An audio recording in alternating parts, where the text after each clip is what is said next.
is defending, it's not him who's tasked with the role to score, is it? He's supposed to facilitate the team, and just like every other member in that team is supposed to facilitate, even the goalkeeper is supposed to facilitate. So as a team, teamwork, they achieve their aim, and their aim is to score and win. So in other words, what I'm trying to get at is something obvious that you all know, but sort of I think some brothers touched on, which is as a team, they have an aim. So as in individuals, they have an aim. They think collectively as well as individually.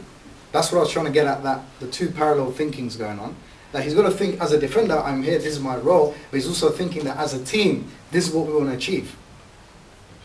And this is what the team strategy is, etc., right? Anyone else have any other observations they want to highlight? There was one other important thing someone said. How do you unify the team on their strategy and everything? Skills. Manager. Same objective. You can have different types of skills, different types of strategy, but which strategy do they go by? Winning. Who's going to decide that? Manager. Team leader. What would happen if there was no leader? No manager? Everyone define their own roles. What happened with England? In fact, what happened with France? Who knows? Collapse. Why? Because he had to spark with the manager. Okay. There were similar rifts between the manager and the team and stuff, and what happens is effectively if you don't have a single leader, loosely speaking, then you will start having divisions and frictions within the team. So you can see the problem of not having a unified leadership.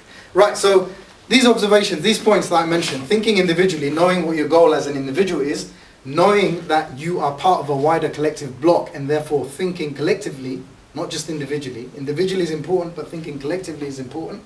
Knowing what your collective overall aim is and being unified under a single leadership. Okay? These are some of the points extracted. Everyone agree? Good. Okay. How does that apply to the... In fact, before I go on to the Muslim Ummah, I want to ask a... It might be an irrelevant question. Who do you think is going to win the World Cup? Germany. Spain. Bro, Bangladesh didn't even make it. Look, calm, man. Don't Oh, guys, wake up, man. Sorry, who's saying who's going to win? Germany. Germany, man. No, Spain barely scraped Germany, I hear it. Uruguay. Okay, I'll let you guys debate that outside when the talk's finished. Spain, Bob, Spain. Spain, yeah. Alhamdulillah, it's good. People have observations, views. Let's link these points to the Muslim Ummah and to us as Muslims. What was the first observation? That each individual in the game must know his role, his purpose, his aim that he's trying to achieve. So as a defender, he's got a particular aim. As a striker, you've got a particular aim. Okay? Who are we? Yeah, I thought I heard someone say Silati, you know. We're Muslims, alhamdulillah. Because we say La ilaha illallah Muhammad Rasulullah. We are Muslims. Okay? Look at the thousands of Muslim brothers, young, energetic youth from this Muslim Ummah, from amongst the Muslims, from amongst those who say La ilaha illallah Muhammad Rasulullah. And then tell me, how many of us actually understand what our purpose, our role is as a Muslim?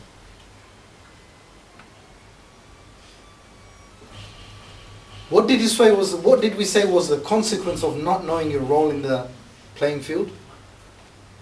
Not knowing your goal? Consequence, isn't it?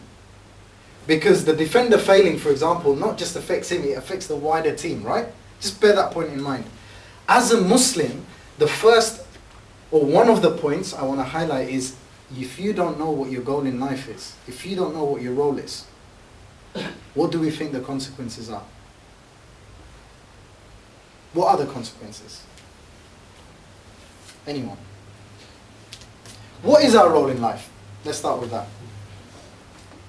Worship Allah. To worship Allah subhanahu wa ta'ala.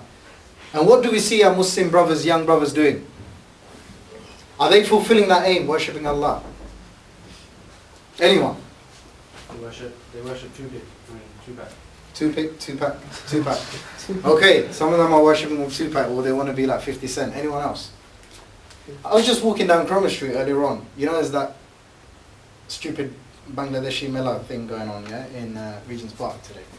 I think there was some fights. that happened between the young bloods, you know, the gangsters, so-called gangsters, yeah? And these guys were shouting their heads off. And one of the guys was, oh yeah, bro, man, there's Warren Street boys and there's Listen Green boys and there's this and that, and then those guys stormed like this, and I caught bits and pieces as I was walking past. What do you think they were talking about? Beef, fights. There were fights basically, and some groups stormed other groups, and there was some beef that happened. So they're all like in fighting mode, right? And they're fighting other Muslims. And for them, it's about the postcode and what area and which gang you're part of. Does that show that as Muslim youth, we actually understand what our role is? We understand what our purpose is. Why Allah subhanahu wa ta'ala created us? No, we don't. And I want us to start thinking about the implications of that. Okay, first point. The most obvious implication is, if I don't know what my goal in life is, then what's the consequence? Jahannam, hellfire awaits us.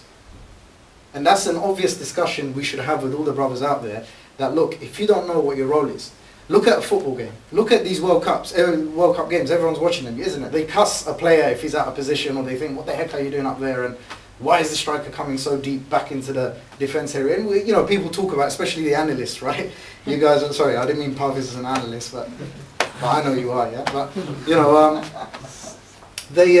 they will debate right down to the details and stuff. And this is something, when a brother who's not practicing Islam and he's debating this, we should highlight that to him.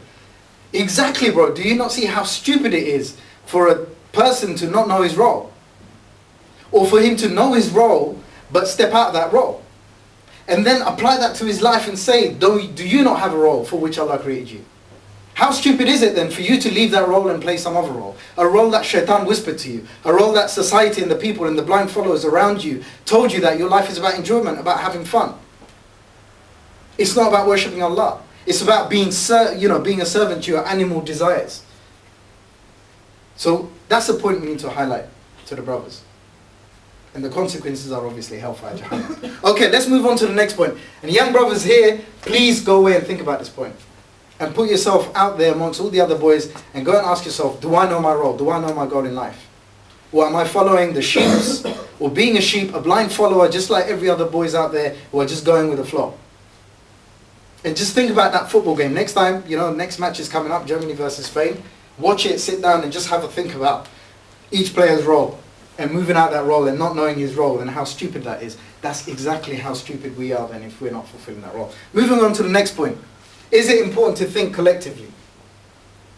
Yes. Are we part of a collective? Or are we just individual Muslims? Part of a collective. Sorry? People. Both. Collective. Anyone else? What is this collective that we're part of? The Ummah. The Ummah. Ummah of Muhammad sallallahu alayhi wasallam. We are part of this 1.6 billion now. Has it reached 1.6? Yeah, effectively near around that. 1.6 billion. This is the size of our Ummah. We are a quarter of the world's population. Just Muslims, 1/4. Think about all the different types of people out there, nations out there. We as one nation have a quarter of that, are a quarter. So we are part of a bigger building block. Let's go back to that football game. What was the problem if we didn't think collectively and we thought individually? What's the consequences? I'm just getting on water. It's this one there, bro. Oh, you swapped it already, mashallah. Good planning. Sorry, did someone say something? There will be divisions. There will be divisions. If we didn't think collectively, we won't think as one. And therefore, if there's divisions, can we move in one direction? No. Of course not. They'll be split, separated. And we would end up becoming defeated. Right? Think about a football game.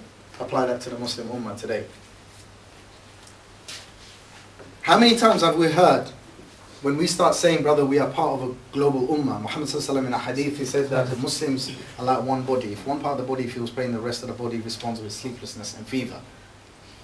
How many times have we heard Muslims say, brother, you're talking about one Ummah, this is all too political. Think about yourself. Think about yourself, work on yourself, fix yourself, don't worry about the Ummah. Going back to that football game, what did I say about the two parallel? Meaning both types of thinking have to go at the same time if you want to survive